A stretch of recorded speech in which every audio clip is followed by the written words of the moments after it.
28th April. இன்றைக்கி ஏசப்பா நம்மளை பார்த்து என்ன சொல்கிறாங்கன்னா, பதில் செய்வேன்.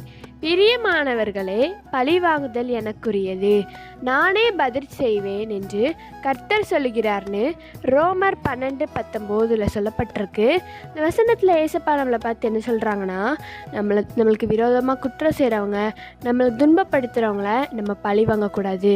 பழி வாங்குறது ஏசப்பாவுடையது. ஏசப்பாவே அதுக்கு பதில் செய்வாங்க.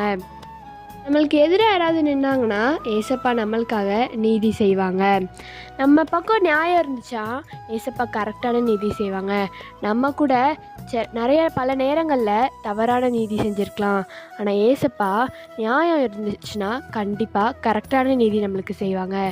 இன்றைக்கி நம்ம ஏசப்பாட்ட என்ன கேட்கணுன்னா, ஏசப்பா பழி வாங்குறது உங்களுக்குள்ளது ஏசப்பா. நாங்கள் எங்களுக்கு துன்பப்படுத்துகிறவங்க, எங்களை கஷ்டப்படுத்துகிறவங்கள நாங்கள் பழி வாங்கக்கூடாது ஏசப்பா. நீங்களே அதை பார்த்துக்கொள்வீங்க.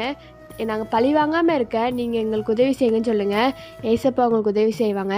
ஏசப்பா மேலே உங்கள் பாரத்தை, உங்கள் ஜெபத்தை போடுங்க. ஏசப்பா பார்த்துக்கொள்வாங்க. By truth of Melshi, have a marvellous day.